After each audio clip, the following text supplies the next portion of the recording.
السلام عليكم، معاكم من مطبخ شيماء. لو اول مره تشوفوني يا ريت تشرفوني بالاشتراك وتفعيل زر الجرس علشان يوصلكوا كل فيديوهاتي اللي بنزلها، ولايك وشير لو عجبك الفيديو. هنعمل النهارده تورتايه بالمانجا وتورتايه بالشوكولاته.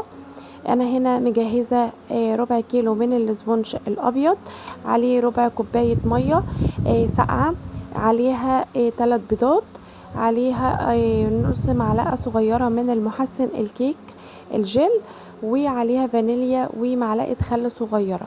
الخل بيخلي الكيك حلو جدا وبيحافظ عليه كده وبيخليه يعني لونه كمان ناصع البياض. ضربتهم كلهم مع بعض لحد ما بقى معايا الفوم كريمي، وبعدين خبزتهم هنا معايا في صينيه مقاس 22. طلعت معايا التلات ديسكات على مقاس 9، المنشار كان على مقاس 9، طلعت معايا بالشكل اللي انتوا شايفينه ده. واستخدمت لها هنا 8 كيلو من الكريمة، 125 جرام من الكريمة الريتشي المتحدة. خدت معايا سكر حسب الرغبة طبعا، حطت لها معلقة واحدة بس من ال اللبن البودرة اللي هو الحليب المكثف المحلى. انا ان شاء الله هعمل لكم فيديو باذن الله كامل جدا على الكريمه وازاي تمسك معاكي في الحر. انا كنت بستخدم بودرة وحليب مكثف وكمان باستري، بس الحليب المكثف المحلى بينقل الكريمه في حته تانية. جلستها بالشكل دوت، وكمان حشيتها. سقيت هنا اخر طبقه بحبه لبن او حليب علشان الناس اللي مش عارفه يعني ايه لبن.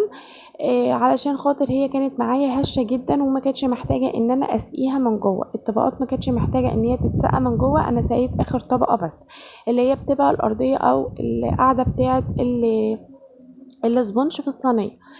هعمل واحدة كمان نفس المقدار بس شوكولاتة. وبرضو خبزتها في نفس الصينية مقاس 22، وبعلي بالورق الزبدة وبتطلع معايا بالشكل ده. قطعتها برضو كده 3 رقات. ربع كيلو سبونج برضو، وحطيت له ربع كوباية المية الساقعة، وحطيت ال3 بيضات من التلاجة علشان خاطر تبقى معايا حلوة وهشة كده. هنا بسقيها بقى حاجة بسيطة خالص من معلقة جناش، حطها على كوباية مية.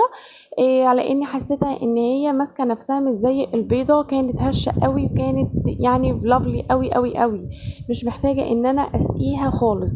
هنا برضو جلستها، حطيت لها كده طبقة من الكريمة بعد ما سقيت حاجة بسيطة خالص. وبعمل هنا الطبقة التانية. هنا انا بقطع كل الديسكات عندي على مقاس 9، بتبقى حلوة جدا وبتبقى معقولة قوي وبتبقى مظبوطة جدا جدا يعني. ونسبة الكريمة بتبقى نسبة وتناسب فبتبقى حلوة.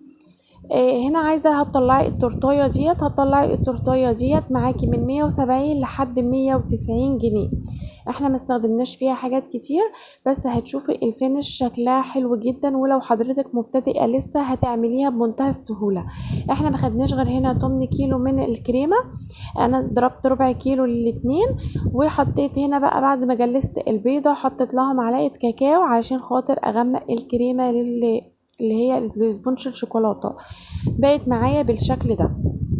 برضو هجلسها هنا كده وهعملها بالسكرابر علشان خاطر احطها في الفريزر تشد نفسها شوية، عشان خاطر افك الجناش. انتوا عارفين عملنا الجناش مع بعض كذا مرة. انا بحطه في الفريزر او في التلاجة، بحفظه في التلاجة اسبوع، انما لو هيقعد معاكي وقت اكتر يبقى امن تحطيه في الفريزر، بيطلع يفك على النار، بيرجع لمعته، بيبقى زي الفل، مفهوش اي مشكلة معاكي خالص. ما تنسيش طبعا تمسحي البورد علشان خاطر يعني اهم حاجة الحاجة تبقى شكلها نضيف كده. كل ما بنعمل حاجة بنقوم مسحين مكانها.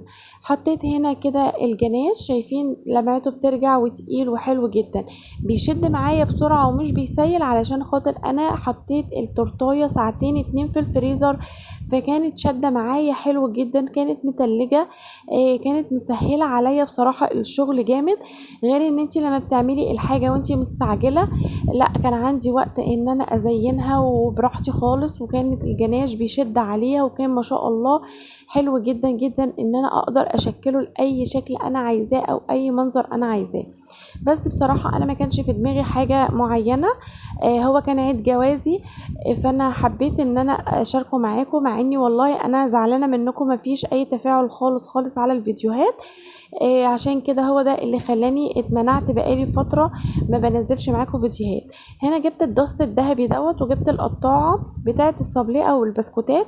جبت الشكل بتاع القلب بما انه بقى عيد جواز وكده، فبقوم مطبعة اللي هي القطاعة ديت.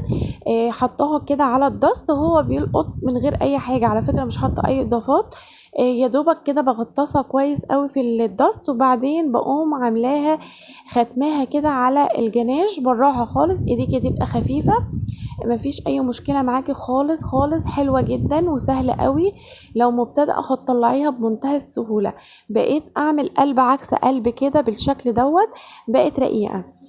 وبعدين بقى حصلت معايا، يعني انا جايه كنت مشغله مروحه. المهم ان انا جيت بقى امسك الورقه اللي انا عملت بيها ورقه الزبده ديت، اللي انا حاطه فيها الدست عشان خاطر اعمل بيها طبع. المروحه طيرت لي على التورتايه، بقت كلها ذهبي. هتشوفوا معايا شكلها في النهايه. شكلها بس والله طلعت شكلها حلو، ما كانتش وحشه. بصوا انا بحط هنا بقى دوت، مش عارفه اسمه ايه بصراحه، جايباه من عند مستلزمات الحلواني بتاعه التغليف. حطيته كده ان هو مار ومارس، او مارش، اللي هي يعني زوج وزوجه، او عريس وعروسه، مش عارفه بصراحه. هي قالت لي حلوه ايه لعيد الجواز، بتبقى شكلها حلو جدا.